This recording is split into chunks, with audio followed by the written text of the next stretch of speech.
Be honest with what context would it slip out, do you think? If they were being extraordinarily rude, or if they were just, I was always taught the N-word meant that you were just being unlawful, dirty, I don't know, generally not being pleasant. For months, the quiet streets of Ocala, Florida, were filled with tension. At the center of it all was 58-year-old Susan Lorincz and her growing animosity toward her neighbors, especially Ajike, AJ Owens, a 35-year-old mother of 4. Susan Lorincz was well known in the community, but not for the right reasons. Neighbors described her as volatile and combative, often directing her anger at children playing too close to her property. You don't have sole control over the park area. There's 4 people here. Yeah, but those children don't live here. I mean, they literally live across the street on the other side. They don't. I understand what you're telling me, and I get it, but you don't have sole power to say, hey, they can't be in this park. But he's asked them to leave. I mean, you can call Charles. I mean... I'm just telling you it's trespassing. It's the first time's civil because it doesn't become criminal until they're ruined. Okay, but he's already told them no trespassing. Who's he? All right, and he's just trespassing right now. This is just an open field. It belongs to both property. You know what I'm saying? So if the kids want to play there, whatever. And that's what I keep telling me. Hey, as long as you don't get in her door, you don't start throwing rocks, don't be cursing at her. It's okay. She can cut the cuts whenever she wants. But and I was trying to reason with her one day because we were all playing here. The kids already jumped. All right, let's go. And she's like, hey, what? One day you guys are gonna die. I'm like, and that's when I like, whoa. I'm getting too much feedback. I'm going from the doors. Please, there's some place where he's not barking. Please, I'm getting too much feedback. I can't hear my customers. Go on. It's a dog. We can't stop the dog from barking. Yeah, but it's too much feedback. Can you please at least go so cities? I'm not getting so much feedback. That's that's. All right, well, you have a good one. Apparently, we can't stay here and have a conversation with you. That's what I'm saying. So, that's what I'm saying. She's out of there, right? Over the course of several months, law enforcement had been called to the area dozens of times. The 911 calls painted a clear picture: escalating hostility, constant complaints, and Lorinc's growing animosity toward Owens and her children. On multiple occasions, she had been seen yelling racial slurs, throwing objects, and threatening Owens' children. What kind of names is she calling you guys? Retards, the B word, the P word, everywhere in the book. Like, one time the kids were playing right there, and it was his dad outside. And then she came out yelling at Cowboy? my dad. She came out yelling, and she was talking about a little girl getting raped and stuff. Like, she's crazy. And she called us an N-word. Does she live right across the street, though? No, she lives right there. We played right here. We played right here. She's over there. And she come out and started she doesn't want us right there, but it's a problem when we get off my F4 property. It ain't her property. We ain't worried about it. Yeah, that's why she be coming out here. She be trying to call us every time. Every time I walk past, she thinks we're trying to steal her truck or buy her truck. We're not even. We're 11. Okay, yeah. We're 11. We're up to 13, 11. Do you even know how to drive? No. Despite this, AJ Owens remained a calm and protective mother, determined to defend her kids while keeping the peace. This is joint area. You can't tell them they can't walk in on this side. And so he's walking the dog and he's all the way back towards the fence. I'm standing here, fine for my phone. She comes outside to go to the car or something. She sees him. Oh, I told you I'm going to have you arrested. I'm going to have you arrested today. She has her phone out like she's taking his picture or whatever. Now he's trying to run back across the street. So I said, I'm sorry, what are you saying to him? And so I go over there. So to me, this is my private property. They can't have the dog over here. I told her, first of all, it's not on your property. Keep on this side. You don't own it. And if there are blood on the site, you don't own this either. You're renting this just like I rent over here, just like they rent over there. You don't own this. You can't tell them, technically, if they're not in your personal space, that they can't walk the dog or even throw their football over. But on June 2nd, 2023, that fragile balance shattered. It began with a roller skate. Lorincz, angered by Owens' children playing in a nearby lot, escalated things to violence. She threw a roller skate at Owens' 10-year-old son, hitting him in the foot, and swung an umbrella at another child. Frightened and hurt, the kids naturally ran home and told their mother. For AJ Owens, enough was enough. Furious at the attack on her children, she did what any protective mother would do. She confronted Lorincz. AJ walked to Lorinc's home, knocking on her door to demand an explanation.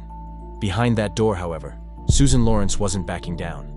In what she would later claim was an act of self-defense, Lorincz fired a single bullet through the locked door, striking AJ in the chest.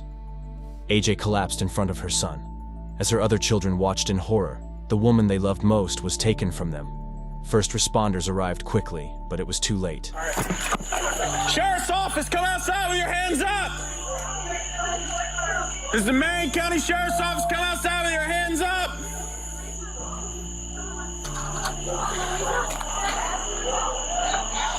Show me your hands! Show me your hands! Turn around! Turn around! Where's your gun at? I don't know what's going on. You're going to be detained for now. Is there anybody else in the house?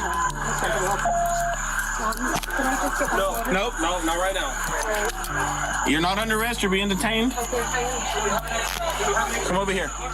AJ was pronounced dead at the hospital. The shooting of AJ Owens sent shockwaves through Ocala, sparking national outrage and media attention. Protesters took to the streets, demanding justice, while social media turned AJ into a symbol of resilience and loss. Neighbors described months of escalating hostility, pointing to body cam footage and dozens of 911 calls as warning signs that had gone unanswered. Then I heard a bang on my door so loud that my windows were shaking. And I came outside and her son was literally gasping for air, telling me that his mother had been shot by the lady across the street. You said you knew who that was? I knew who it was immediately. Calling them the N-word, hard R. You know, she didn't just kill someone, she killed someone's mom. Behind the scenes, investigators worked tirelessly to uncover the full story. They dug deep into Susan Lorinc's past, reviewing police reports, witness statements, and her troubling history of aggression. Lorincz claimed self-defense, but her account raised questions. A locked door, a single bullet, and the terrified testimony of AJ's children painted a different picture. As the community waited for answers, investigators faced a critical decision. Did Lorinc's story hold up, or was there enough evidence to dismantle her defense? I really want to know what you think after watching the full interrogation, so let me know where you stand in the comments. Let's get to it. This is Crime Nexus. So, Susan, obviously when we spoke the other night, it was kind of a lot of things going on. Still, a lot of the pieces of what happened were still trying to be put together. Since then, we've, obviously talked to a lot more witnesses who were there. We've gained access to some video from around the area of where your complex is located. During those interviews, during that process of obtaining new stuff, obviously it brings new questions that we wanted to kind of cover with you, try to verify some of the stuff you said, as well as clarify things that we don't quite understand. So I was hoping that we could do that today. So before we get started, I just have to read you the same thing I did last time. Yes. And having those rates in mind, you willing to talk to us now? Yes? Okay. So, like I said, we've talked to a bunch of other people since then. Has there been anything that you've thought of since you and I had last talked, in person at least, that you can remember that maybe at the time, because there was a lot of emotions and, I don't know what else I could tell you, honestly. Okay. So nothing that happened that night that you didn't remember at the time, or you just, like I said, there's a lot going on that you maybe didn't think to say. To tell you, because I thought I told you everything. Okay. All right. So some of the things, like I said, we were just trying to clarify because we were in the room together for a while talking, and we went over a lot of different things. So one of the things I wanted to clarify with you is, and try to understand better, is when Ajike was at the door, when she approached the door, when was it that you realized that it was her coming to the door? Because I said, "Who's there?" Okay. How did you know someone was there initially? Was it because a huge banging? Okay. I was just pounding at that door. Okay.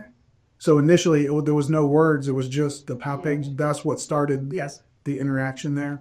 Yes. And where was the pounding at initially? Where it first began? At the front door. At the front door? Yes. How many times did she was it just like bang, bang, okay. All right. And then you said who's asked her who's there? Okay. And what was said then? I think she said, why do you speak to my children this way? And I said, listen, I'm not going to speak to you. Go away. You know, if she had a problem, she should have called you guys. Honestly.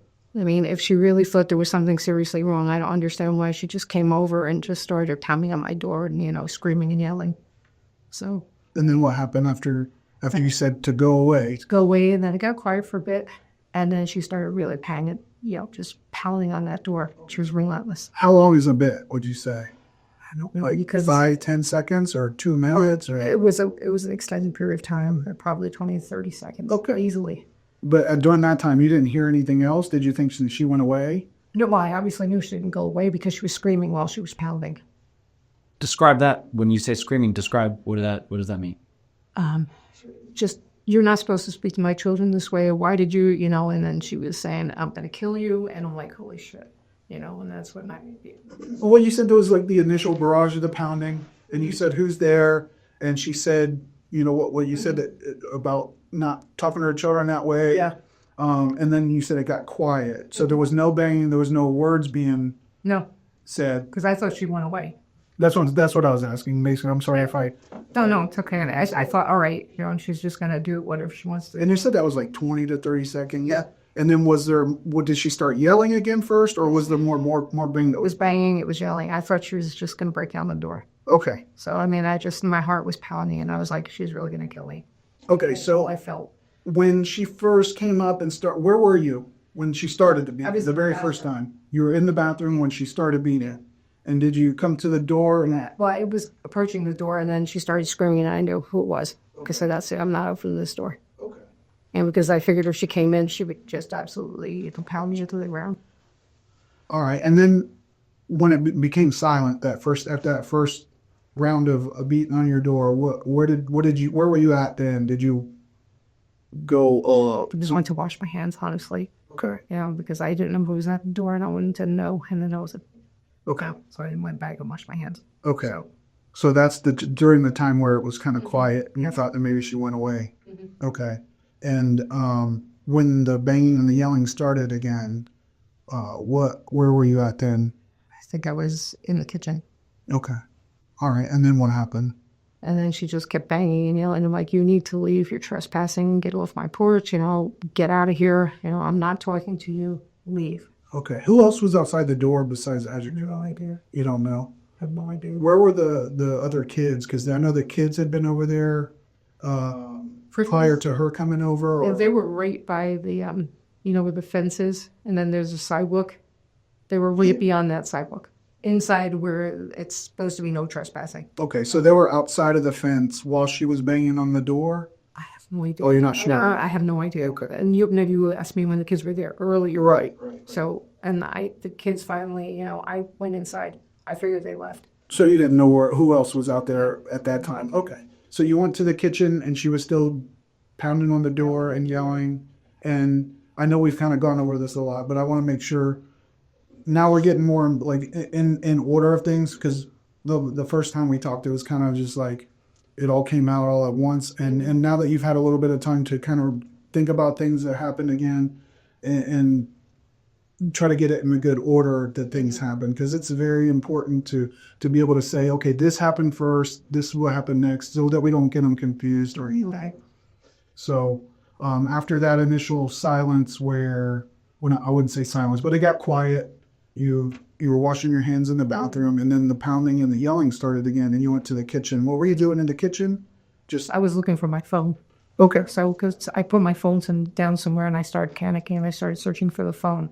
And then she just kept banging and banging and banging. I'm going to kill you. I'm going to kill you. You know, get out of here. You know. And I'm like, I have nowhere to go. I mean, I was in the kitchen.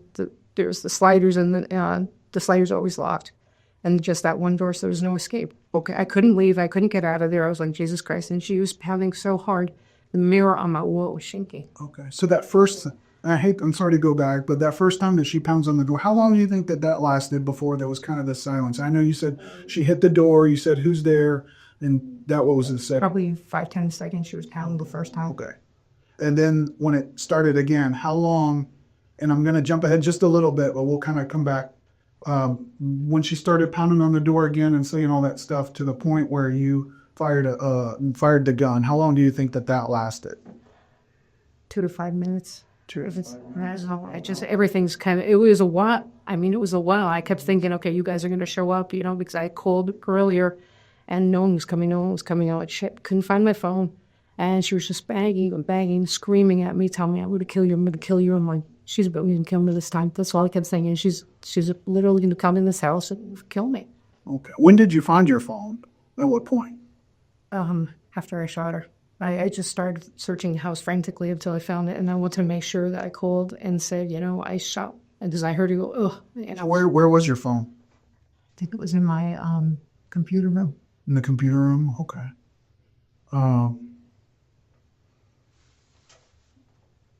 So, let me just understand this a little better because I'm not really sure. So, the woman that got shot, what is her name? AJ. AJ. Right, it's AJ. Okay, and how long have you known her? I really didn't know her. I just, you know, she was a neighbor across the street. Okay, so how long has she been a neighbor across the street from you? How many years in that? A year and a half, 2 years. Okay, 1.5 and 2 years. And in that 1.5 and 2 years, how many times have you guys been able to talk? We've never talked. It's more like screaming. No, okay, all right. So maybe the better word would be communicate. How many times have you guys been able to communicate in that 1.5 or 2 years? 2-3 times. 2 or 3 times. And in those 2 or 3 times over a 1.5 and 2 years, what were you guys screaming about? What were you guys communicating about? She would take her dog and walk it on my sidewalk to make sure it's shit on the sidewalk. Yeah, okay, well, are you kidding me?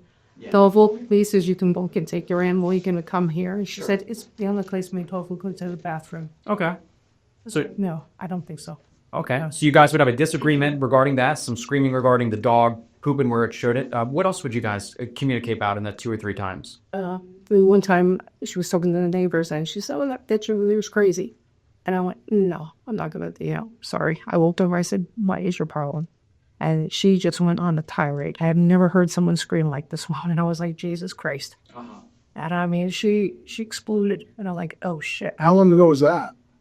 2 months ago. 2 months. 2-3 months ago. And then she was saying I called her kids all kinds of names. And I'm like, no, I didn't. And the more I said no, the more irate she got. Finally, I'm like, you know what? We just back off, say yes, I'll apologize, and scurry away.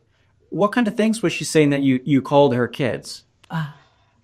That I called them racial slurs, that I called them slaves, and that's never happened. I mean, when she said, I'm wondering, stop already, stop lying, you know? And I was like, enough, what?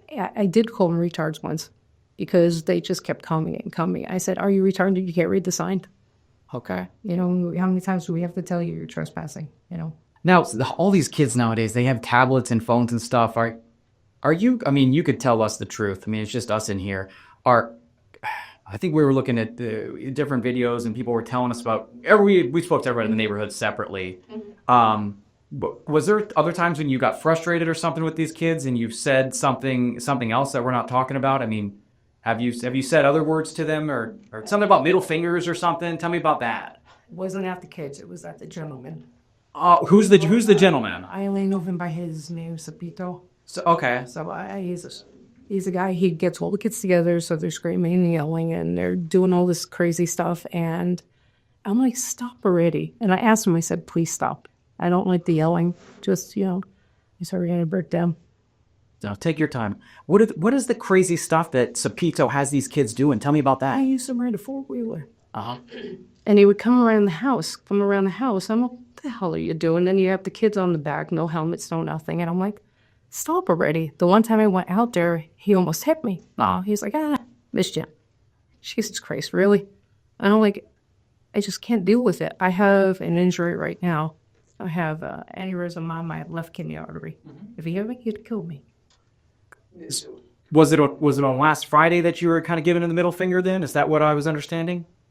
I may have given him the middle finger because they're just out there and I took a picture and he's like, oh, go take more pictures only. You know, because What other kind of crazy things is he having these kids do? Is it something where he would have them exercise and scream and yell, and the kids were like, we're tired, stop, we're tired. is he like a coach, or do they play splits or something? No idea. He's like, come on, you weenies, get moving. And the kids are like, no, we want to stop. He's like, you can't stop. Is he the father of one of those kids that live? I have no idea. I don't know who he is. I just know that. And I asked him, I said, please. I said, one of my friends was murdered when I was very young, and she screamed. She was bound and gagged, and the guys thought he killed her, and she screamed. And so every time those little kids scream, I keep thinking of my friend Elizabeth. Tell me about that. Whoa. So, and I asked him, I said, Sapito, please, these kids screaming like this, it's triggering me. I don't want to hear this, And he's like, you're full of shit. You're a liar. You're this, you're that. I'm like, really? I'm like, why would I tell this story and it's not true? I know this is kind of not really related to what we're talking about, but what happened with your friend? Is that when you were very young? Or 14. Oh, my gosh. So a guy came and he raped her and he beat her and he thought he killed her. And he bound her up. She was at Shilton Factory, the Old Spice Factory in Jersey.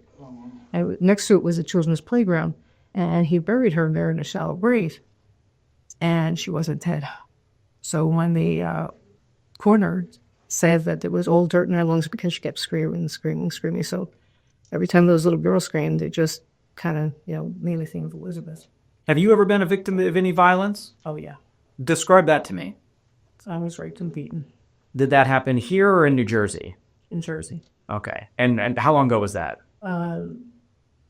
Started when I was 4. It didn't stop until I was like 20. Okay. And was New Jersey police or whatever able to help you out with that, give you justice or anything? Was that ever reported to law enforcement? No, because I was starting to be killed. Okay. So that was something that wasn't reported. And was this from a known family member or something? I worked Special Victims Unit for years. Okay. So this was from a known family member. Have you ever been a victim of some kind of violence from a random person or something like that? Yes. Describe that to me. I was dating a gentleman, a doctor, up in Michigan. And we were moved forward with the relationship and everything, and he got super drunk one night, and he started beating me.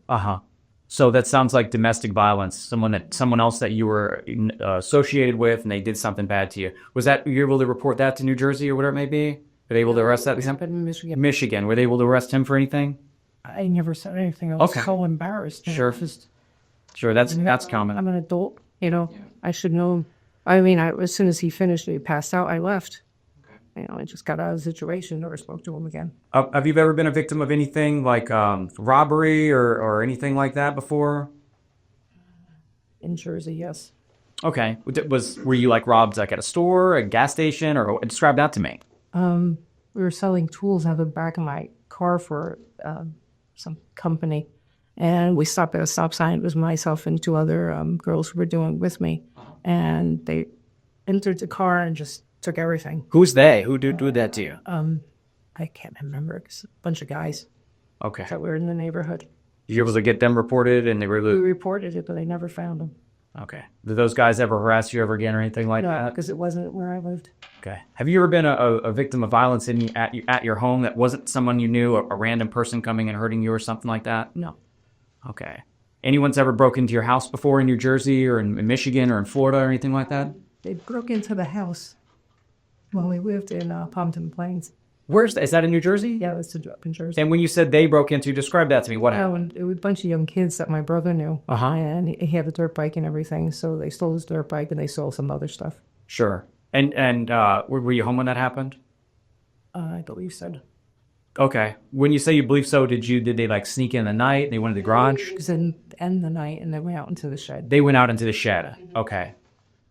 Scott, I'm trying to understand. I can know what happened to you this time. We just talked about that. I'm saying, has anything like this ever happened to you before where someone was trying to break into the house and hurt you or something? No, not like this. No, nothing like that. Nothing like that's ever happened to you before. I just wanted to see if there was a similar experience. We talked about unreported sexual abuse. We talked about domestic violence. We talked about whenever you were robbed once of something by some men, and then there was something stolen out of a shed. Is that right in New Jersey? Okay. But then we're talking about what happened there today. And this woman that she passed away, you said that you guys have yelled at each other 3 or 4 times in about a year and a half to 2 years. Is that right? Yes. And the last time she yelled at you a lot. Did you ever I worked as a patrol deputy for years before becoming a detective. Did you guys ever get in like a fight in the street or anything like that? No, nothing like that. You could be kidding me. Sorry. I gotta ask. I guess I don't know you that well. Did she ever brandish a weapon or anything like that, or something? The only thing she ever did is she picked up the no trespassing sign and threw it at me and hit me. Okay. And I know that the police came out a lot of times. Did the police ever come out for that time when she threw the sign? And then everybody in the neighborhood said, "Oh, we didn't see anything." Okay. So it was a he said, she said. So they said they couldn't charge anything. I'm like, all right. And obviously you have a firearm. I haven't had a chance to ask you about this. Now, is that a gun that you've had for years? Or you just had it for a couple weeks? Help me understand that. No, over a year. Okay, over a year. And where do you normally keep that secured in the house? That's usually next. It was in a garbage can next to my bed. Okay. And is it like... Now, that was the Remington that you're talking about when you got over a year ago? Yep. Okay, so when we were at the house, there was the other one. That's the 22, is a Ruger. How long have you had that firearm? A few months. Just a few months? Yes, not very long. And the only reason I did it is because it was so expensive to shoot the Oh, with the 308? 3 jazz, way more expensive. So I got the little plinker, just target practice and stuff like that. Are you experienced with firearms? You got 2 guns, and it sounds like you have the little plinker, and you know about the price of ammo. Are you well versed with them? I used to be terrified of firearms, Uh-huh. and then a friend said, you really can't defend yourself. He said you should think about getting a gun. Okay. So, when did you first get a gun? Was it or did you have other guns historically? no, I never did. I first bought a 9mm, but it was just way too much gun for me, so I sold it. Uh-huh. And then I got the little 380. Okay. And did you go to any kind of training for those using guns, like going to the range, or tell me about that? I went to the range, watched videos, all the other stuff, just self-educating, and I was going to go take a permit to carry course. Sure. And I didn't get around. Yeah. Okay. So you were self-training yourself. You had plans to do that in the future, but it didn't come to that. So thank you for helping me understand that. And describe to me, AJ. You've only had these arguments with her a few times, but what I'm confused about is that we're talking about her banging on it 3 times, and then there's a pause, and there's everything else you just described in Detective Stipp. And you said that this was the time that she was going to come and kill you. That's confusing to me because it sounds like you guys really didn't have any other times that she was going to come and kill you. Oh, she was saying she's going to kill me. I mean, she was verbalizing it. She was saying, "I'm going to kill you."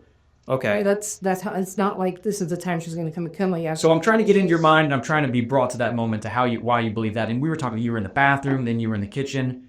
I mean, I know that she's saying something, and you're inside your house, and she's on the other side of that wall and that door. Were you able to ever see her to see if she had anything in her hands? There's no people or anything. There's no people. Thanks. Okay. Were you able to look through a window or anything to see if she had anything in her hands or anything? Okay. So you don't know if what's going on, but you can hear her voice. And you said that she's hitting the wall hard enough that was the door? The mirror. That the mirror is moving? Yes. And she's hitting the door? She's hitting the door. Okay. There's no peephole or anything like that. You don't know who all's out there, but you can hear her voice? Yes. Okay. What made you shoot that spot on the door? It sounds like you had some experience with the gun, so bring me to that moment where what happened? I grabbed the gun. I was shaking like belief, and the more she bounded, the more she screamed. I was like, "Stop, stop, stop. Go away, move away." She wouldn't move away. Finally, "I'm going to kill you." That was the last time, and I just fired the weapon. Okay. Was there a spot you picked or something like that? I just kind of... there was the door. I knew she was out the door. So since the last time you and I talked, I went in the house. We, did the stuff inside the house as far as photographing, looking at where everything is at related to where the door is. And you said you had shot from the kitchen. So when you come in, it's like a table. Kitchen table? The table that's there, the 2 seats with the table. Okay. That's where I shot from. That's where you shot from. Okay. Like right next to it? Yes. Or like further back? It was... I remember the table being there. Okay. How were you holding the gun when you fired it? With 2 hands? Yeah. Okay. Now, you were initially in the kitchen when... or you went to the restroom and then you were in the kitchen looking for your phone while she was pounding on the door. And you say that you believe it was between 2 and 5 minutes. Yeah. Was that total time from when the first pounding started to the time that you fired the shot, 2 to 5 minutes, or Do you think it was shorter time than that or To longer? me, it seemed like 2 to 5. 2 to 5 minutes total. Well, by the time I shot the weapon, at least 5 minutes. Okay. Did she ever try to open that glass sliding door or open the door handle or anything like that, or was it just the pounding? I just remember her pounding and pounding and pounding. Okay. So you said that you kept the firearm in the trash can in the bedroom. So at some point, did you go? Yes. So you thought about it and said, I might need this, or? Absolutely. I mean, I got terrified. I mean, I was so terrified she was going to come in and kill me. Okay. So you left the kitchen area? Yes. And that's when you went to your bedroom? Yes. Okay. Where was the other gun at that time? Do you know? I thought it was right there. The Ruger? I thought the Ruger was right there. I mean, yeah, it was, but you said that you used the 380, right? Yeah. When you fired the gun? Okay.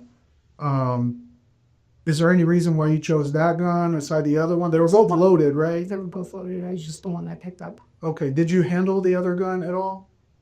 I don't remember. Honest to God, don't remember. Okay.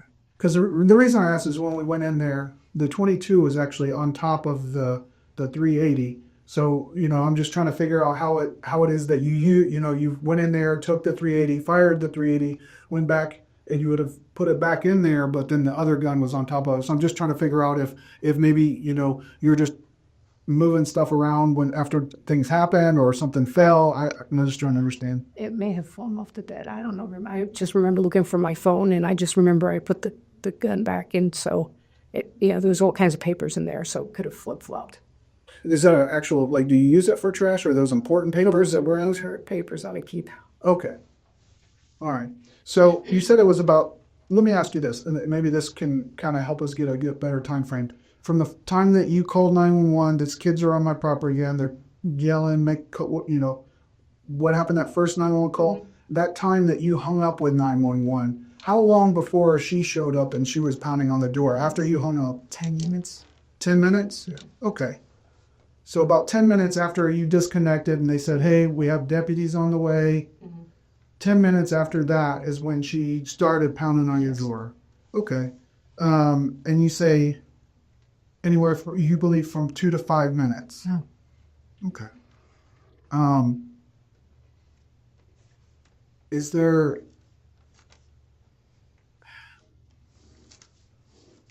and I just want to be clear, 2 to 5 minutes from the first time she pounded to the time where you felt in danger enough to pull the trigger. Yeah. Okay. And how many times, I know this is, how many times do you think she was hitting your door during that time frame that you believe is about 2 to 5 minutes? She just kept pounding it. Just kept pounding and pounding. Just She was 45, more than 50? God. It had to be, I don't know. I can't even speculate. I just remember her pounding and pounding and screaming and yelling. Okay.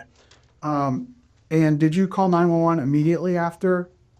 As soon as I found my phone. Okay. How much time do you think after you fired the shot? So within a minute?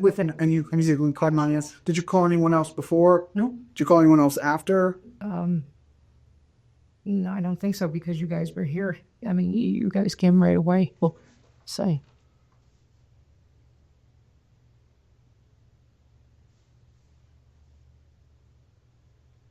Okay. What's with the racial statements that everyone's saying that you made? I mean, have you ever used the N-word and they're using it against you? Have you said it in passing or something? I have no idea.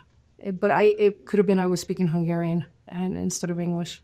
So you're native Hungarian? My father was Hungarian, my mother was Polish, so we spoke mainly Hungarian in the household. Okay. And have you ever spoke Hungarian to these kids or anything like that? Yeah, I mean, what that means is stop making up your language. Okay. So let me ask you, real quick, you know that we had your phone, right? Mm-hmm. Okay, so a judge actually signed an order to allow us to go into the phone and look over certain things that would assist in trying to identify the time frames of things that happened. And during the interviews where we were out there talking to other people who live in the neighborhood, they told us that there's been times where you go out and either create video, like record with videos or take photographs of what the kids are doing in your area out there. So you know how anybody could have a phone or a device that's recording. So you would imagine, I'm sure the kids have phones out in the neighborhood, but a lot of them have tablets that record video. So when we talk to these people and we talk to them, they tell us something, but we have to kind of verify that. So we ask them the same questions. Do you have any video, audio, anything that would document as what you're saying is true? So when he's asking you questions like that, sometimes we have to ask questions that we already know the answers to, and it's not to try to trick someone. It's just to try to see how credible they are and how reliable their statements are. So when we ask them something that we already know the answer to, and if they answer us and it matches up, then some of the stuff that we're still trying to learn and put the pieces together to, we have more credibility and believe in that. Again, he was referring to some of the racial statements that have been alleged. Where does that come from? And like, is there something more? Like, did something happen in the past, is that how you were raised, or is it just something because these kids are just always like antagonizing you? They're forever antagonizing me. When I was 12 years old, some girl in middle school thought I was some other girl, and it came down to where I was stuck in a phone booth, and at least 35 other people were around, all blacks. And so they ended up calling the police, and he had to disperse the crowd. Okay, and what wound up happening? Anything? I had to leave school early every day. I couldn't be around. I couldn't do any extracurricular activities. I just had to be very careful at school. And so it's just, it's craziness. So I'm sorry, how did that, you're kind of describing it, I could take a guess, but how did that make you feel towards your classmates?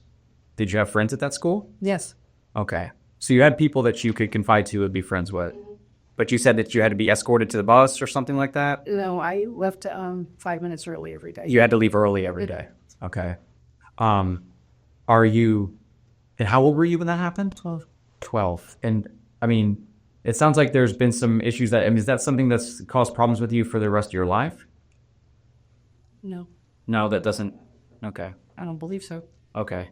So we're just trying to figure out where some of these, we heard that you said the F word and the B word. These are what the kids are saying. I don't know how you dropped F-bombs. Okay. And what are you saying the F word to? Oh, pick your fucking shirt. Referring to stuff on the ground or something. And when we say the B word, what are you referring to that? Who are you talking to? What are you saying when you use that language? B word. Yeah, which I'm assuming is bitch, but I don't really know. Have you said that word to them? Remember. Or is it bastard? Possibly bastard? I don't know, could have been either one. Yeah. Are those words that you've used when you're outside or around the kids or something like that? I guess if they were really annoying me, I may have let one slip. Okay. And how would they really annoy you? Like just screaming. Okay. Scream. The screaming, and that would maybe let one slip. Okay. But the girls would do something so stupid. I've never seen anything like this before. They would go face to face with one another until you could scream louder. Yeah. 5 feet outside my door. I'm like, what the hell are you doing? I'm like, why? We're going to see who screams louder. I'm like, take it over to your house. Sure. Okay. So Detective Stith has been talking to you about the timeline, okay? And some of the work we've done. Now, this is a picture that I draw. I'm not an artist at all, but when I tell you some of the work we've done, we spoke to all the people over. This is your house, by the way. Okay, this is. We'll put an S for you. We spoke to everybody in these buildings. We spoke to them all in these buildings, and we talked to anybody that had cameras that would see different areas. These cameras, they hear things. We're able to hear audio. We're able to hear things like that. And everyone that we interviewed, I pretty much got the same, Detective Stith, I think we all got the same statement from every single person we interviewed. We didn't line them up. These people were interviewed in different locations. Some of them were interviewed in different buildings and different places. I interviewed them at different houses. And all these people provided me similar statements, okay? No one that provided these, now these people could hear her talking. Okay, because she was talking loudly. You said that you could hear it through the wall, and I agree with that. Okay, she made a statement, something to the effect of, "Why did you take my kid's iPad?" Okay, somebody heard her say that. I never touched an iPad. I never saw the iPad. I don't know what this iPad is about. Tablet or something like that. Again, no tablet, no iPad, no electronics at all. It was just never there, or at least I never saw it. Okay. So I have no idea. Was she, maybe she's wrong, but was she asking you about a tablet or accusing you of something with a tablet or an iPad? I don't know if it's an iPad or a tablet. She could have? Could have. Okay. You seem unsure of some of the stuff she's saying through the door. Did she say, you're not really sure if she said that? She could have said it during her rants. Okay. She's saying these things. The thing is everything that we've learned so far, I have not learned of her ever saying to you that she wanted to get into the house. It sounded more like she wanted to talk to you outside of the house.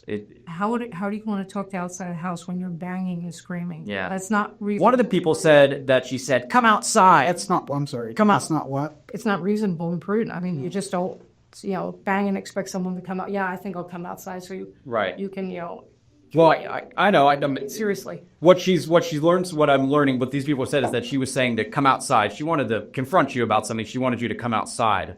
Do you remember her making statements and asking you to come out there and talk to her?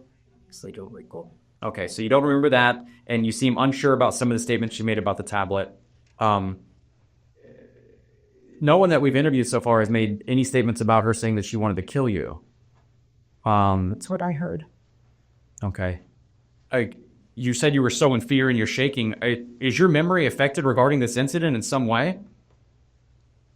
I just remember being terrified that she was banging and screaming, and I just remember hearing her say, "I'm going to kill you."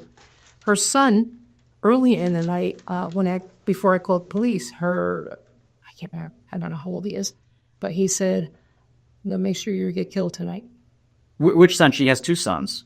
I know. I don't remember. It was one of her sons, but he was there. He's like, "I'm gonna make sure you get killed. I'm gonna make sure that you know." I'm like, "What the hell is going on?" Has this person ever shown you a weapon or anything like that?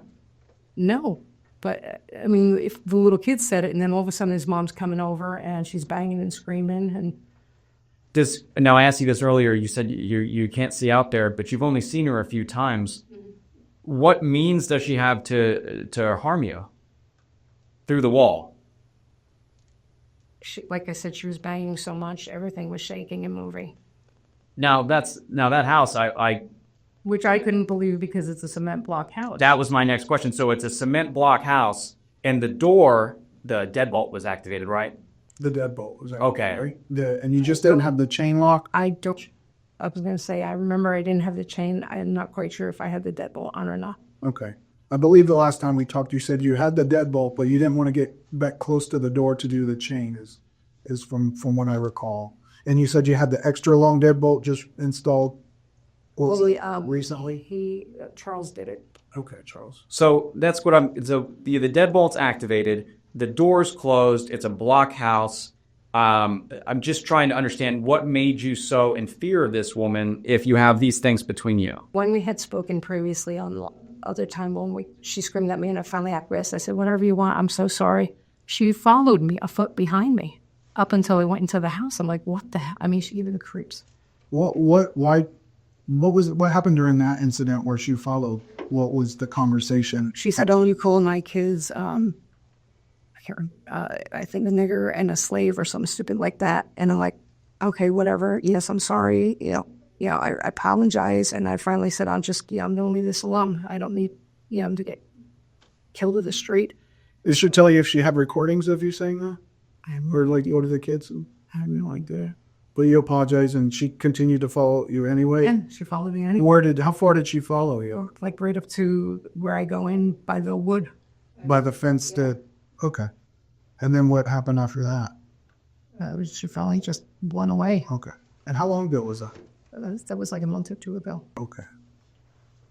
And was that an incident dealing with she had the dog and the kids were over there? No, that was something different. Okay. And I think that was, I want to say, was it April? Does that sound right? With the you had called because again the kids were over there, the dog was over there. So that's not about right. Okay, but that was a different incident. Yes. And where were you at when you had that conversation where she started following you? Where were you? I was in the street. Okay, like by the mailboxes or? No. I was close to her driveway. Close to her driveway. Okay. All right. Did she make any threats of physical violence to you then? Remember? Must have can't remember. She was following you, and that made you feel creepy, right? Or creeped you out, I think is the word you said? Yeah. Okay. But there wasn't any threats of physical violence then. And you said... why would you, if the conversation is over, why would you still pursue someone? I mean, to me... Was she still saying things? Was she still... No, she just follows me. And I just felt like, you know, at any point in time, she could knock me down and do something. I was like, oh my God. And I didn't want to tangle with her anymore. And was it only her kid that you called a slave, or was there other kids in the neighborhood? I never called anyone a slave. Oh, I'm sorry. I thought you said sorry for it. I said I'm sorry for it because I didn't know how else to diffuse the situation. Okay, so you told her that you did say that, but you're saying that you were saying it's to diffuse the situation? Yes. Absolutely. So have you ever called any of those kids? Never called them a slave. Never. Never said anything about this not being an underground railroad? Underground Railroad comment or something like that was mentioned? No. We did so many interviews. There's Jesus Christ, no. There is a statement like that made. All right, that's new to me. I mean, it's completely new to me. I don't know where the hell that came from. So, Susan, I'm looking at this from the outside here, and this really is not adding up to me. You used the word reasonable and prudent earlier. That's an interesting series of words to use. That's like a series of words that we use as law enforcement officers when we try to look at things. And there's a big jump here that you're making logically that I can't seem to make the jump. I had a really hard time getting there. You've known this woman for 1.5 to 2 years. Your only communications were 2 to 3 times. Okay, where the dog's pooping, and then there was another time where you called her. You said, "I'm sorry" about calling your kids some names, and she followed behind you. You thought that was creepy. She's never threatened you. She's never displayed a firearm towards you. She starts yelling on your patio area, banging hard on your door, which your door is locked, and then you're scared. Now you're saying that you're scared, which, okay, I can get to that. I can get to that point that you're scared. There's someone knocking on your door. I wasn't knocking you. It was pounding. Pounding. There's someone pounding on your door. Sure. Right. There's someone pounding on your door. They're pounding on your door, and I can't get to the point where pounding on the door leads to you being hurt or killed. I can't get. It's like how she was going to break the door down. The door, you could see that it was all repaired and re-repaired and all that crap like that. So I never felt that door was secure. You have an extended deadbolt, and you've never been in any kind of violent situation where someone's kicked in your door or like Kool-Aid Man through your entire wall. There's not been that situation. So I'm trying to do the reasonable and prudence. I'm trying to come into your shoes there, and I'm having a hard jump there because describe to me, AJ, what does she look like? Tall black woman, heavy set, Okay. Does she have a very muscular? But you've only known her for 1.5 years. You only had so many communications. I mean, is she like a muscular person that's able to, like, I don't know, do extreme feats of strength? Does she weight train in her front yard? Help me understand this. I that's what I'm trying. I'm having a hard time with this. So she's just trying to understand. We got from the point of someone bring me yours to, but to get to, she's gonna get through the wall is where I can't get there. I don't understand. What if, and I was thinking about this earlier, what if the police officer had already arrived and she is loud and she's still yelling, and now the officer's standing in front of the door and he does some knocks, but she's still on that darn patio yelling, and you're shooting, you can't see, there's no peephole, there's no window, there's nothing, and then you shoot, and what if the darn officer was on the other side of the door? You see what I mean? And obviously she's still running her mouth, she's still going. But you don't know what's on the other side of that door. You would have introduced them. I sure hope so. I mean, and that's what some of the issues are, that I can't get there, and I don't understand entirely what was going on in your mind, and I don't see how that is entire. Were you on alcohol or anything like? I got to ask these questions. Is there anything in your mind that would impair yourself in your judgments? I took Belvivier earlier in the day. What is that? It was for my back. Okay, is that a narcotic? I'm not a muscle relax. I'm guessing. It's a pain reliever. Okay, it's a pain reliever. And does that have like something on the bottle that it would? Yes, it's a film. Okay. Does that like don't occupy, don't use motor vehicles or something like that? What does it do to you? How does it make you feel? It just makes me sleepy. It's called, what is it called? Belbuca. Belbuca. Belbuca. Okay. Does that have to do with your artery issue in your kidney? I had a car wreck. I was so I had a fusion in my lower back. Fusion in my neck, and then laminectomy in my lower back. And I've got this thing that goes backwards. So I've got some issues. Okay. And I have a torn rotator cuff. Okay. And do you have issues with any kind of previous, from the car accident, I have to ask, a head injury which would impair your memory or affect your memory or anything like that? I don't remember. I think I hit my head on the steering wheel from the accident. Okay. Do you suffer time and spatial memory issues where you can't remember a certain amount of time and things like that? And the reason that I asked that is you had indicated that this was somewhere between like 5 to 10 minutes or something. Am I getting that right, Detective Stiff? Okay. From the cameras that we've looked at in the area here, this incident did not last for 5 to 10 minutes. Okay. Now, from the people that we spoke to, there's aspects of this that I can agree about. She's talking loud. She's banging on that door. We're going to agree with that. But the actual number of knocks, you did 3 knocks, and then you said there was a pause. Well, I never said spree. Well, you said bang, bang, bang, and then she stopped, which I counted 3. Now, Okay. if there was something different, you can tell me. I was remembering earlier. You said bang, bang, bang. There was 3. Then she stopped, and then she continued to, and then what happened. Nothing has led me to believe as an investigator that it was like 5 to 10 minutes. Okay. Okay, maybe it just seemed like it was longer. Okay. Probably because, the adrenaline rush and just getting so upset. And Sure. Whenever adrenaline comes in, it can make things seem like they stretch out. From some of the other statements we've got, some of the things that we've learned, it sounds more like there was 3 knocks and then there was 3 more and then she was shot. It sounds like this was very quick. It sounds like this was like within a span of less than 20 seconds is what I would say. Is it possible that your time is off on this? it could be. Okay. To me, it felt like forever. Okay. So if this is like what's being described as a 20-second, this is a brief encounter. It's a brief encounter with loud banging, with loud yelling. The statements that some of the statements that you're saying occurred, like I'm going to kill you and those kind of threats. No one else has heard you, and no one else has heard her make those statements. Okay. I'm worried that some of the prior experiences you've had in your life that we've talked about today, they are traumatic experience, sexual violence against you. When you were a kid, all those people coming and trying to get you, that there's something going on in your head. Are you not sure about some of the things we've talked about today? Regarding some of the things you're saying that you heard, is it possible she never threatened you at all? Oh, I swear to God, I thought she said, "I'm going to kill you." I mean, that's why I just panicked. As soon as those words came out of her mouth, I was like, Jesus Christ, she's going to kill me. Okay. And how did you imagine yourself being killed? Remembering that there's that block wall, that door, how was she going to be able to do that? What makes you think she was able to do so? She was still pounding, but she could have come right through that glass wall. I mean, the glass door. Well, we're talking about pounding on the door. Did she ever pound on the glass wall? Is it a window or wall? Help me. It's doors. It's sliders. Glass sliding door. Yeah. She pounded on that? She may have. I don't know. Well, I kept thinking she's going to gain entrance. She's going to kill me. And that's why I asked you earlier if you recalled if she tried to. Was that door locked? The sliding glass door? As it says. Do you have like anything? I had I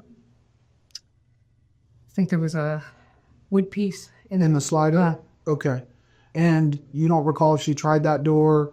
I just remember lots of pounding. You know, just to me, it was just an enormous amount of pounding, screaming, yelling, and I felt like she was going to come through that door. And I think Detective Pender touched on it. Like in your head, during the panic, during all these thoughts, what did you feel that was going to happen? And she's going to come in there and beat the shit out of me until I was dead. Okay. I mean, that's where I felt. I mean, I don't understand why she came over my house. If there was all these issues and problems, why didn't she just call somebody? Now, to me, that's what you would do if you're normal. That's a normal thing to do. If something happens to me, I call the police, And I'm like, okay, the kids are being mine or she's banging and, But when I couldn't find my phone and everything, I was just like, shit. I honest to God felt she was going to kill me. Okay, so during that time, you had hung up with 911. You still estimate approximately 10 minutes before the banging started. Yes. and then you saying anywhere from 2 to 5 minutes or longer that the banging and the yelling lasted. However, as Detective Pender mentioned, we've reviewed video. We've talked to multiple people out there who all kind of give the similar. I mean, everybody's perspective is different, and that's why I asked you this same question a couple of times, because people's perspectives, we could be both looking at the same thing, and later on you asked me what, you asked us the same question, and we had different reactions, different answers, because we focus on different things, we remember different things. That's why everybody's unique, and then that's just the way but to be that similar in some of the specifics of what we're really looking at, we're talking about a very tight, a much more tighter time frame of this incident that happened at your front door before that shot was fired. So is that possible? Is that feasible that it was a short time frame? To me, it felt. I mean, I'm giving you what I felt. What I thought it was. Okay. I know. All right. Now that you're out of the moment, I mean, do you think that she could somehow get through that wall now that you're out, now that you're not in the house anymore, and that she's Still feel that fear.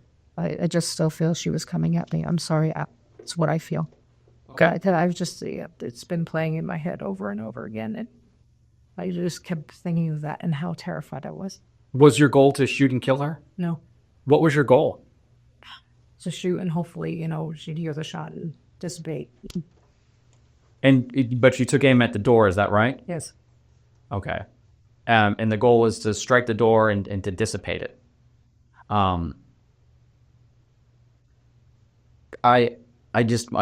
having a really hard time making this jump here, that this unarmed person on the other side of the wall is somehow gonna get into your house and kill you. I'm just really having a hard time getting there. I've been doing this job as a homicide investigator for several years, and I've seen houses that are made out of like pretty much what would be paper mache. Okay, doors that are so thin, like walls of wood you could just push through. And this is a block house with a solid door. I've seen cases before where there is an angry spouse and say, let me back in the house, you can't throw me out, and they'll kick the wall as hard as they can, and they're not getting in. Some of these doors open inwards, outwards. I don't know which way your door opens. Which way does it open? It opens outward? I think it opens out. Okay. So it opens inwards. It opens inwards. Okay. So they work on these doors and they're not even able to make entry, and they just give up. And I'm really having a hard time understanding like how if you could go back in time, would you not do what you did? Would you take it back and I don't know, wait another however long it took for the police to get there? I'm trying to understand that. Do you feel like you did something wrong here? I did what I felt I had to. I honest about that she was going to kill me. I mean, that's all I felt. I just felt that terror. I mean, it was sheer terror. So I went out to the house that morning, when I met you out there, and I tested the door. First of all, I looked at the door. We processed the door just to see what areas might have been touched by AJ. I looked at the door frame where it had been repaired. It looked like there was a type of putty or something used where the wood frame had been separated. I examined the deadbolt lock. The strike plates were in there pretty fastened, pretty securely. The bottom lock, just the doorknob lock. And even with the door closed, I stood on the outside. There were no indentations, no dents in the door anywhere that I could see.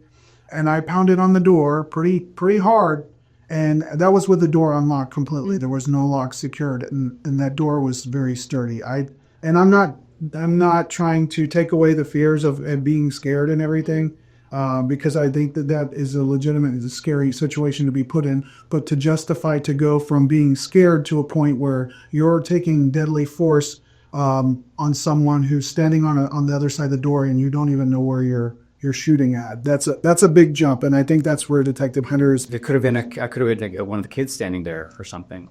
But it was her standing there. I mean, I heard her voice. Sure, but some people don't talk. They're But more quiet. regardless of that fact, as I was saying, to go from that, and I didn't even have any locks, and I'm pounding on it. And yes, there were our forensic technicians were inside looking, and yes, things were vibrating, but they also stated that the door didn't seem like it was going to move, and it barely budged, even with the door unlocked. So, and that's why it's important for us to go through these things to try to determine, to try to put ourselves in your position, in your mind at that time as much as possible.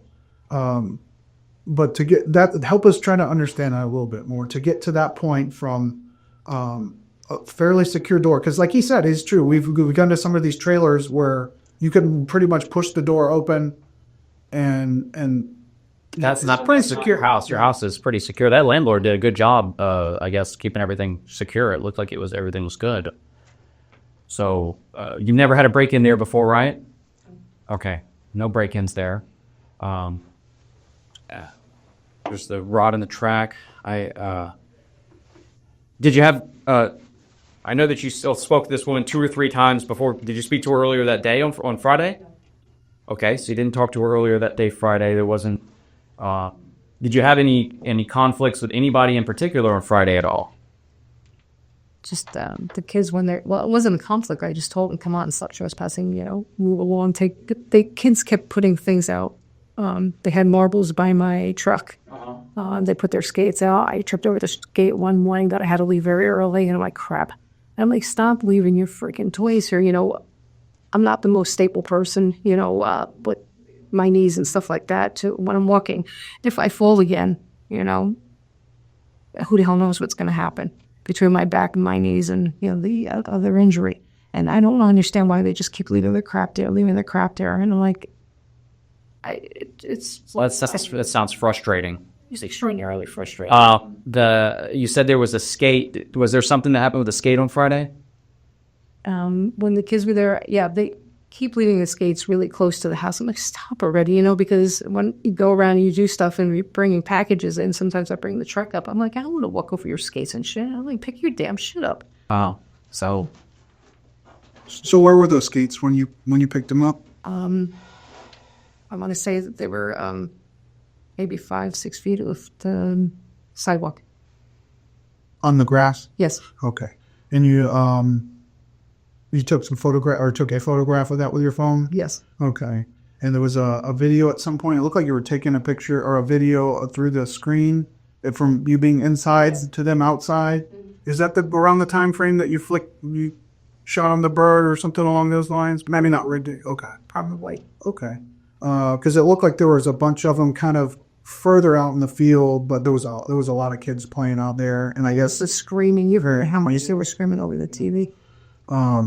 Okay, so when you went out there, and one of AJ's kids was out there, and this is around the time frame where you threw the skates out into the yard or something like that. But this is also that was what was reported to us from a few people. Yes. But also during that time frame was where that tablet situation came up. So is there any reason what this tablet thing is? It's like an Amazon tablet, electronic tablet. I never saw the tablet. Never. He kept saying, "Where's my tablet? Where's my tablet?" I had what? Oh, so he did ask you about it, but you didn't have it. Of course not. So you never. I never saw it. Never picked it. Never touched it up. No. Why would he make that part up? I have no idea. Because he said, and it really doesn't change. Doesn't change. It doesn't change anything. I was just trying to understand. He said that he was going to the basketball courts after they played in the field. He's like, I forgot my tablet, and he comes over and he sees you holding it, and he says, "Never put it down." No. And you kind of tossed it down, and then that's when you threw the skates, and one of them hit him in the toe or the foot or something like that. No, because they were standing here, and I threw it with my left hand. Okay. I made sure that I didn't. I just threw them over to the other side. And that's when you told him to fetch or something. Yes. You told him to fetch. I said, you can go fetch it over there now, because he said, "Give me my skates." Get your skates. I'm like, here, go get them. You already had them in your hand at that point? I said, okay. What were you going to do with them? Just throw them on the other side. Just get them away. So you don't remember the tablet or anything? It was never I never saw a tablet, never touched a tablet, never. I don't know where the hell the tablet came from. So I have no idea. And then the situation with the umbrella. I know we had talked about it a little bit before, but Do you remember who that was out there when, was that when, excuse me, was that when the older, AJ's older came over? What was he saying to you? That's when he had said it. I said, you guys need to leave. I don't need to leave. I can be anywhere I want. It's, I forget what the hell he said. Just something to the effect that I have no limits where I can go. I'm like, okay. Okay, but he wasn't the one that was there when you tossed the roller skates into the yard. It was the other child. Was your both boys? Were they both there with the roller skates? Yeah. Okay, so when you came out, the umbrella that was behind your door, was that the one? Yes. Okay, and what exactly happened with that? Because that's another one of those things where we were talking to people who were right there. They already heard some yelling and back and forth, so they're kind of watching. And I may have been trouble with my hands, so swinging the umbrella. Yeah, just come on, guys, leave. Okay. Just right. So how far away were they when you were doing this, and where you were at? I remember being on the sidewalk, and then they were at least 5-7 feet away from me. Okay. They weren't even close. What did they do when you were swinging it around? Nothing. They didn't do anything. What was the reaction? They didn't say anything. They didn't back away. You don't. Yeah. Yes, I don't recall. Okay. It didn't rain on Friday. Why did you have an umbrella? I thought it was raining. We had precip, and I thought when the kids got quiet that it rained finally, and they went home. So that's why you had the umbrella out? Yes. So it sounds like there's a lot of things going on with the kids that day. It sounds like you're taking videos, and then there was a middle finger towards this guy. It sounds like the skates are in the way. You had to throw those because she says, "Give me the skates." You throw the skates, and then you're swinging the umbrella because they're not getting away. There's a lot going on with the kids. Is that accurate? Yes. Are the kids yelling that day? Oh, they were screaming and yelling. Screaming and yelling. Okay. It sounds like there was things going on with them, and then one of the kids' moms comes up to your house and knocks on the door. Is that right? Did she say what she was knocking on the door about? I don't remember if we covered that. Or AJ? Yes. Yes, AJ. Was it about the umbrella, the skates, or something different? Because I think there's. I want to speak to you because you're talking to my sons. I don't like the way you're talking to my sons. Okay, so she bangs on the door and she wants to, because we've talked about all the things that happened today. She's banging on the door and she wants to address you regarding how you're talking to her sons. Yes. And there's already been that prior incident in the 2 or 3 times that you guys met, and one of those times it was you're talking to her sons and you're saying like racial things like that, racial slurs. She said that you did. She said that I did. Okay. So it sounds like she has a reason that she wants to talk to you, and she's banging on your door. Mm-hmm. Okay.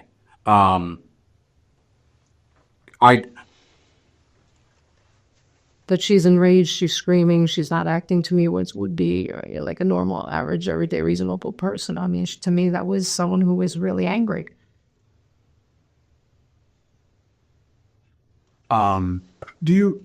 You're for certain that when you went to retrieve your gun, that's where you keep it in that trash can? That's where it was at? I'm sorry, did you know what you were thinking about? Susan, real quick here. Have you ever been diagnosed with any mental health issues? Depression, bipolar disorder? Have you ever had to go to a mental health facility? Have you ever sought therapy for anything? Yes. What have you sought therapy for? For the rape. For the rape, okay. And is that something you attended as a child or something you've attended later on in your life or something like that? It's like 20 years old. Okay. And when you were seeking therapy, what were you trying to heal? What were you trying to fix? Aside from the sexual abuse, was there something psychologically that happened to you? I just shut down. You just shut down? Yeah, I wasn't feeling any emotions or anything like that. Okay. I just had no emotion whatsoever. It was just flat affect. Okay. Did therapy help you with that? Yes. And then later on in life, you had a friend that was buried and breathing in the dirt and then the screaming and that. And before the therapy. And then I remember one of the words you heard was that causes you to be triggered whenever you hear screaming. And the reason why I say triggered is I worked at the guest house. They do therapy and stuff, so just picked up some of the words as I was working there. Sure. So when you say triggered, how does that make you feel? What does that do to you? It just makes me feel horrible. Horrible. What is that like? What is that feeling? Is it a feeling inside your body? Describe that to me more. Just absolutely like I'm sick. The screaming makes you feel sick. Okay. Does this sick feeling, does this triggered feeling ever make you do things that you wouldn't normally do? Say things you wouldn't normally say, act in ways you wouldn't normally act because of some trauma that you had? I was going to say I'm not. You're not sure? Do you ever sometimes feel as if you get so upset about something, crying, angry, or something like that, that it overwhelms you? That you get overcome with emotion? Does anything like that ever happen to you?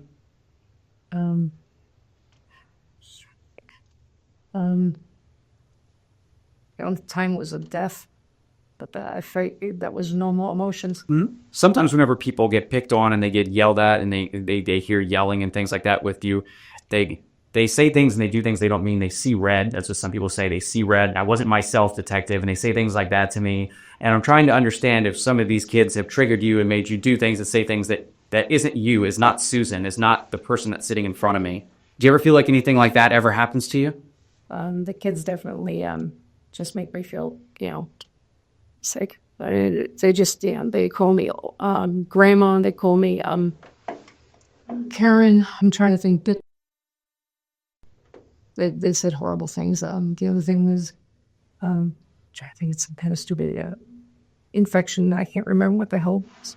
Do you say horrible things back that you wouldn't normally, that you're not proud of? Absolutely. So I just, stop. Then you stop. I didn't ask you this before, but I saw inside you have like it's almost a home office set up. Do you work from home? Yes. You do? So you're up pretty much, you're always there and you're always having to be susceptible to whatever they do. And now it's summertime. Yeah, it's just clear. But I'm very pragmatic. I'm like, if you see the stuff up here and this is my front door, why do you keep coming by my front door screaming and yelling? And they're like, doesn't matter. You don't matter. I had a little black kid come up to me and said, "You're white, you're old, you have no one in your life, you're not worth anything." So I'm like, great. What did you tell that person? I told him we're always alone. Guess what? You come in the world alone and, you leave the world alone. Mm-hmm. Okay. And when you say that, it sounds like you handled that well. When you say that you said things before that you're not proud of, describe that to me. I shouldn't have called them names. I shouldn't have said bitch or flipper. I should have ingrained it in a little. Okay.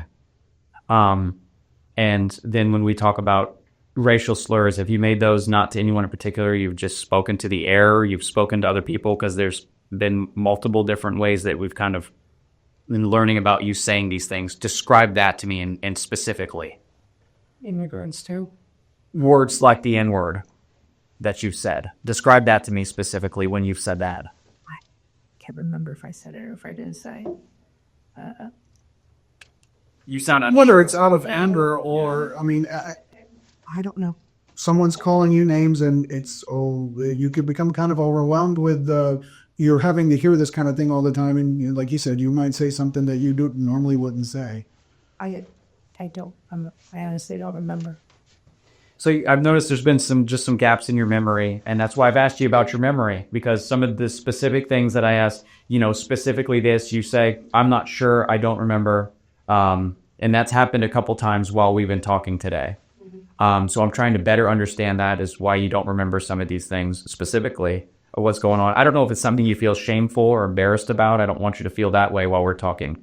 I'd rather you just be honest with me. But that's why I've been asking you some of those things. Is there any reason why anybody would have any video or anything like that of you saying like the N-word? Is there any reason why someone would have that? I have no idea. And if I did let it go, I'm sorry. I could have slipped out. Be honest with what context would it slip out, do you think? What would happen for you to say something like that? If they were being extraordinarily rude, or if they were just, I was always taught the N-word meant that you were just being unlawful, dirty, just, I don't know, generally not being pleasant. Okay. And it's only because, again, Dad was Hungarian, Mom was Polish, and they came up in the conversation, so they asked me to go to my friend Sheila. and asked her, what does the N-word mean? And her mom said, no, it just means that someone who doesn't work, someone who is not productive, someone who is not, acting normally, lawfully. Sure. Okay. And in the times that you... I'm sorry. I think there's just a lot of other words that are, I believe, out there to describe those things as well. I mean, what is it in particular about that word or slave boy? I never said slave boy. I never said the word slave. Never. Okay. So I don't know why you keep coming back to this. Well, that's just Yeah, someone had mentioned Never uttered the you use the word slave or absolutely not.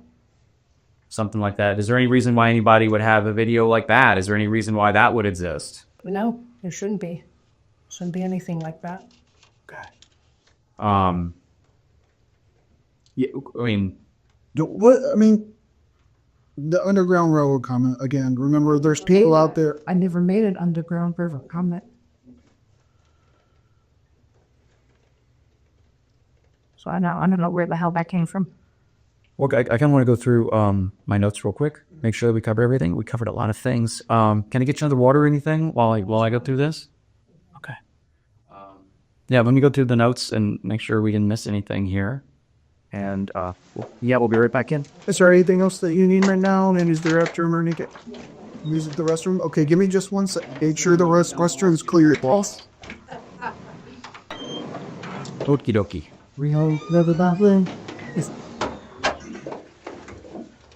All right.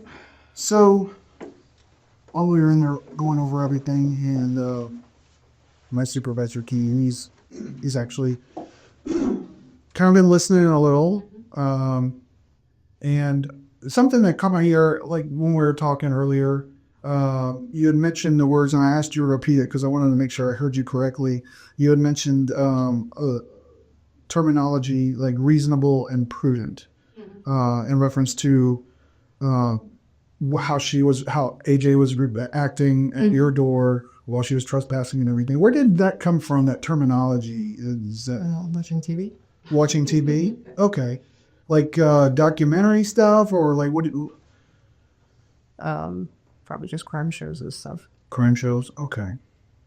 And I have to ask you this: have you done any research on like the laws as far as like in Florida, as far as self-defense and things like that? I looked at it today. You looked at it when I was on Facebook. Just some things that they had it up on Facebook. Describe that. What did you specifically? What are you reading about and learning about? They said self-defense, and I'm trying to think what the hell else I looked at today. That's so much crap. Mostly emails. But I just remember saying self-defense, and there was a bunch of lawyers and stuff like that. So, prior to today, even the last time that you and I spoke on very early Saturday morning, you had used some of that same kind of terminology in describing the situation that occurred at your front door. Prior to today, had you ever done any kind of research like that? And before I ask, let me just say, if we were to look through everything in your phone or your home desktop computer, is there anything kind of research on your internet history that would show that you've done research on like self-defense? Or have you ever heard of the term stand your ground? Yes. Have you ever done any kind of research on that? Yes, when it was mentioned on some guy shot someone at a convenience store, and they said stand your ground now. Was that like a Florida situation? Because I know every state has kind of different laws. I think it was Florida. I thought it was Florida. And when was that? God, years ago. It was years ago? I know it was a years ago thing. So nothing recent that would be on like your internet browser history? I just looked it up today. Right, but I mean other than basically before this incident occurred at your door, but we're not talking about like a couple years ago. We're talking about within the last few months. Would there be, because your internet browser, even if you delete it or you go on private browser, if we take a look at those things, because we did go through your phone, the judge signed an order for us to be able to do that. He agreed that there was reasonable enough evidence to be able to do that. So if that were the case, if we were just to look through that, would there show anything that you were looking up, stand your ground or self-defense laws in Florida on the internet? I don't know. I look up tons of stuff. Is it a possibility that you looked that up? Could have been. I don't know. Okay.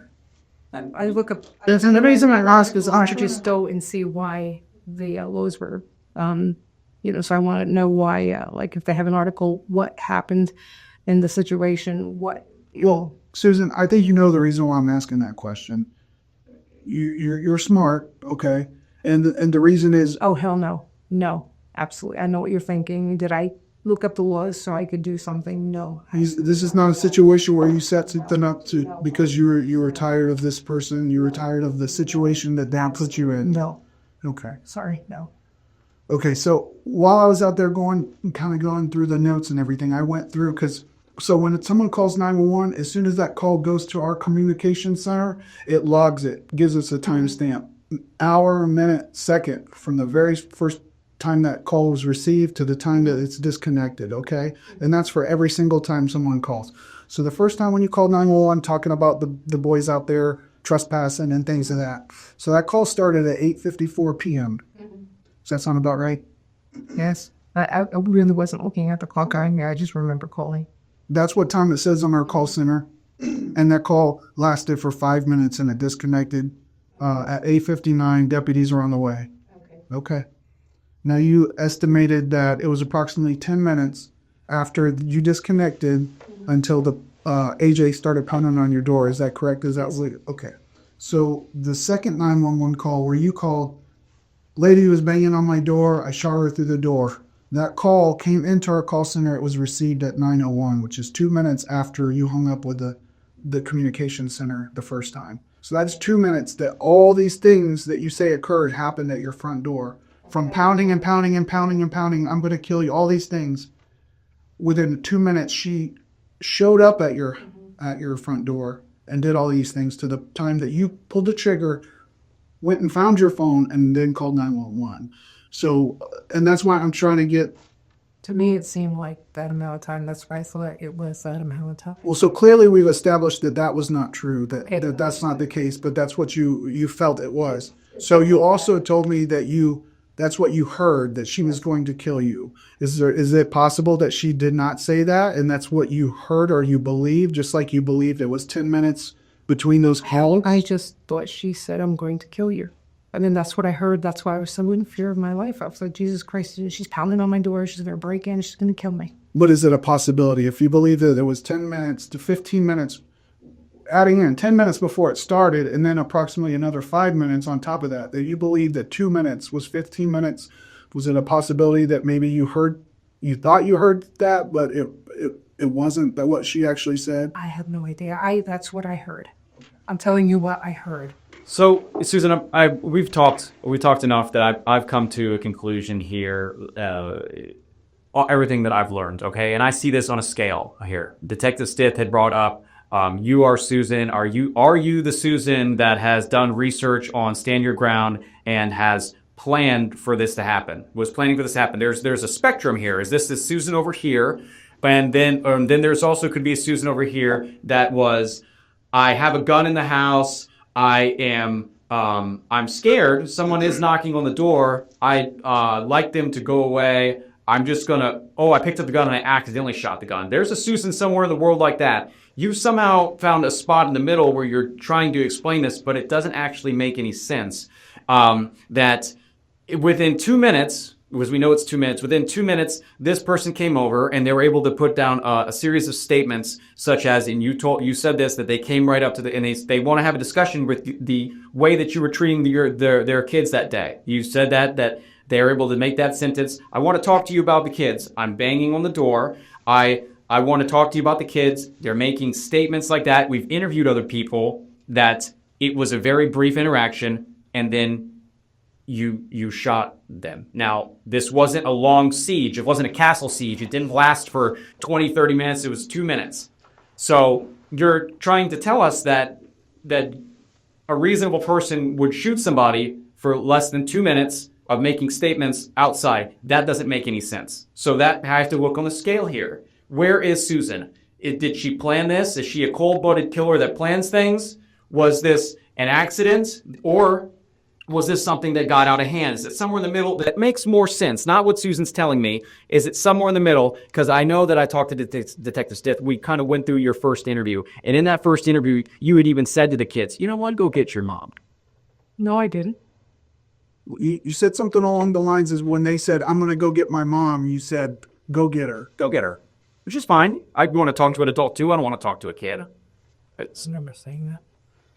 So this has happened a few times during our interview also. You have these, I don't remember. There's been a couple times that you don't remember. And these are important things to remember, and you're not able to remember them. I believe that you do remember them, and that worries me. That makes me feel like you're not telling us it because you are that you are Susan, the person that is planning. I'm just trying to figure out who's sitting in front of me here. Is it over here? I've been planning this. I picked up the gun and I was waiting for her to come over because it was very quick. It was 2 minutes. Or it was I had the gun in my hand and I made a mistake. But now I've dug my heels in and I've made these statements so far to Detective Stith about a mistake I made, and I feel like I can't go back. I don't want to feel like you're at a point that you can't go back. We are all human. And I'm going to tell you this, 99% of the people that sit in front of me in this room, they do not tell me the truth like the entire time. But then we get to a point where I show them that everything they're saying actually doesn't make any sense. And I always tell them, I say, look, we want to go the path of least resistance. We don't want to go down the path of embarrassment or humiliation or I made a mistake. They don't want to do that, but I show them everything. And they say, you know what? And I don't hold it against them. I don't take anything personally. If you had said something before that was not true and you felt like you had to go down that path to protect yourself or whatever it is, but it's not true, this is your opportunity to tell us. And I'm not going to hold it against you. I'm not going to say Susan is a jerk or a liar or anything like that. I'm going to say what Susan's saying now makes a little bit more sense for me and Detective Stith. And this is that opportunity. If something is different than what you originally told us, I might be able to make sense out of it. Because I know your history now. I know that you were a victim of some kind of sexual trauma. I know that there was things that happened to you when you were in school. I know that you have gone through hard experiences. And maybe that influenced why you said the things you said before. But I can tell you right now, what we've learned, what we've discussed all leading up to this, it doesn't make any sense. So this is your opportunity to actually tell us that something that does make sense. I'm not going to hold it against you. I'm not going to get mad. But whenever AJ was coming over that evening, what happened? What happened? Bring me to that moment when you had the gun in your hand. What were you thinking? All I wanted her was to go away, and just, I felt she was going to come through that door and kill me. I'm sorry, that's what I felt. I just felt she was going to come through the door and kill me. Because it was tremendous fear. Did you feel bad for what happened? Oh, Christ, yes. Because the first time that we talked, there was a point where I informed you that AJ had passed away. And I wasn't sure if you'd been aware of that or not. I know they transported her in an ambulance in there. So the human CPR. Yeah. So when I informed you of that, you showed emotion. You showed what appeared to me to be at least somewhat of a remorse for what had happened. So do you feel bad for what had happened? Absolutely. You feel bad for the children? Christ, yes. So, and I think, Detective Pender we're trying to give you the opportunity to try to explain some of these discrepancies in the story, the things that don't really add up or make sense. And you maintaining that you were in fear for your life. It just doesn't make sense. And I feel like at this point, today you really haven't, and I'm not judging you, everybody processes things differently. So I understand that. But you haven't really seemed remorseful for today, at least, for what has happened. Oh, God. It just makes me sick. I don't know I can't take it back. It's transpired. It's in the past. I don't know what the hell to do. It's just probably be shutting down again. Okay. Do you think that's a trauma response or something? I know you said you had gone through a lot of probably flat affect and things like that in the past too. I mean, it's a horrible situation. And inner conflict is horrible because it, it goes against my faith. I broke the commandment. I feel horrible for what I did. Okay. So looking back on it now, and do you think that she was actually going to get through that door? I mean, I honestly guess because she was going to be the door. And as God is my thought she was going to come to that door. I'm sorry. It's just where I felt. So, I mean, at this point, like, we've talked to you, we talked to a lot of people and gone through the evidence. You discussed all of this with the state attorney's office as well. After talking to you for several hours on Saturday morning and then today, I feel that there was a level of fear, but from everything I've seen, it doesn't rise to the level for you to justify shooting through a closed door and with a firearm. Okay, and I think that wasn't reasonable. I felt so terrified. I just felt so terrified. Here she comes again, but again she's screaming, she's yelling, she's acting unreasonable. And then let me ask you this: you said that you went on Facebook today. I can only imagine that at some point you may have seen some of the news dealing with this case and this story. Yes. Okay, what kind of stuff did you see? I threw a tablet at the child. I said all kinds of things that I never said. You know what I saw? I saw 4 kids that no longer have a mother. And I'm not taking away how you were treated, but those are children nonetheless, right? And now they don't have a mother to go home to. And I think you know what you did was wrong. I think you know that there were already deputies on the way. But it was times I called and the deputies never showed up. I understand. It's been 2 minutes. So to me, it wasn't 2 minutes. To me, it was much longer. In my mind, it felt like. But there's only one reality where time exists, and I understand perception of time can be different for different people. But in the reality of things, you had just disconnected. Within 2 minutes, a shot was fired through that door.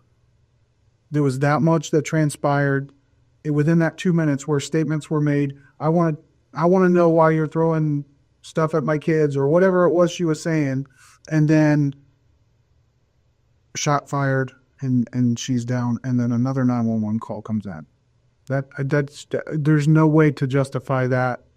In my mind, I don't think in Detective Pender's mind, and clearly in other people's minds that we've discussed this case with the state attorney, our legal counsel, and things like that. So, I mean, at this point, we've discussed it with the state, and they are on the same terms as far as charging you with manslaughter. Okay. Okay. I don't know what to say. I was in fear for my life. I mean, honest to God, I just feared that she was going to come through that door. I'm sorry, that's how I felt. I can't change the way I felt. I mean, it was sheer terror on my part. I mean, honest to God, I was shaking. So, one of the things I want to ask, because at the point where I did let you know and I informed you, what had ultimately happened to AJ after that shooting, that she had passed away, and obviously she has 4 kids, and I was observing the interviews that were conducted with them and the emotions that they were going through. And you shared some of those same emotions at points through the conversations that we had. And I just want to, obviously I can't let you talk to them or give a message to them and face to face.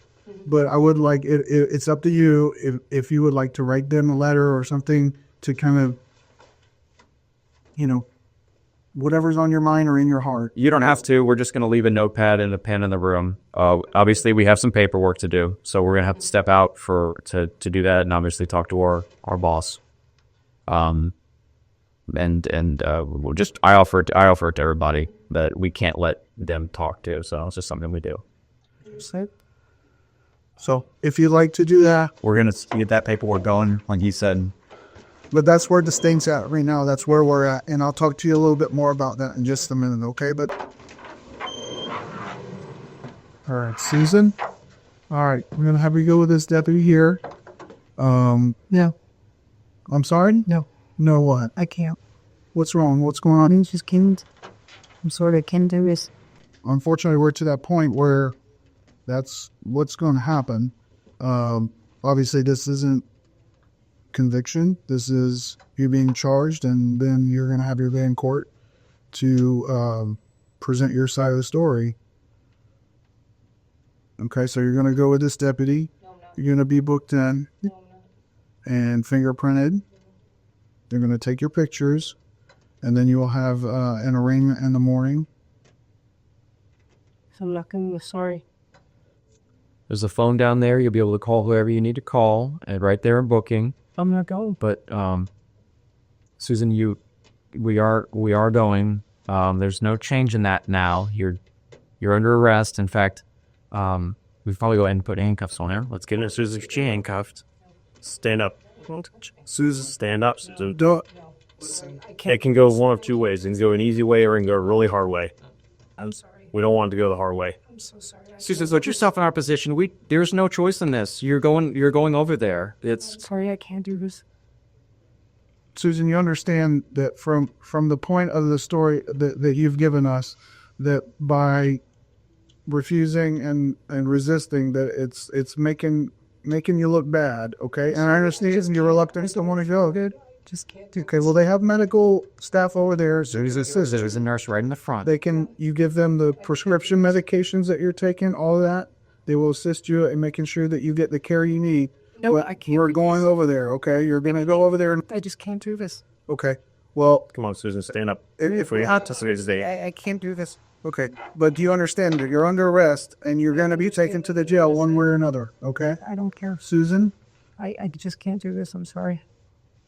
What you're saying and doing right now is not reasonable. I know it's not There's reasonable, been people. I just can't do this.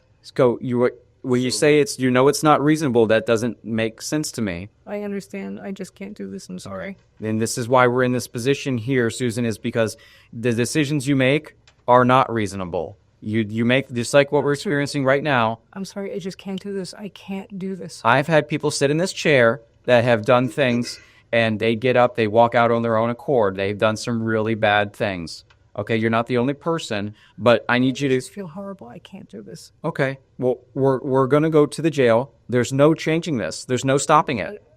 I don't care. Kill me. We're not going to kill anybody. We're going to take you to the jail. We'd rather you walk on your own. We'd rather you just walk down there. It'd be so much better for everybody if we could just walk down. Would you just stand up for me? No. So what do you plan on sitting here the rest of the night? I don't know what I'm going to do. I'm probably going to die of a heart attack. Well, like I said, they have medical staff over there. We want to be able to get you over there. The quicker we get you over there, the quicker someone over there that's in medical can see you. Susan, this is what's going to happen. We're going to put you in handcuffs, and if we have to forcefully bring you out there, that's what we have to do, because we're obligated to take you to the jail now, okay? Thank you for standing up. Sorry, I understand that. So, change on your back for me.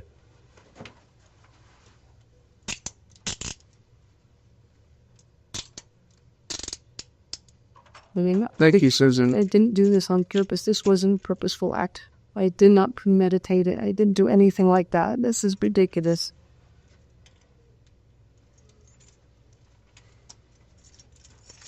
Yeah. What? All right. We're going to go out this way. Susan Lorincz was found guilty of manslaughter with a firearm in the death of A.J. Owens and was sentenced to 25 years in prison. That's all for today. Make sure to subscribe to the channel if you haven't already. Until next time, friends, stay safe and stay curious.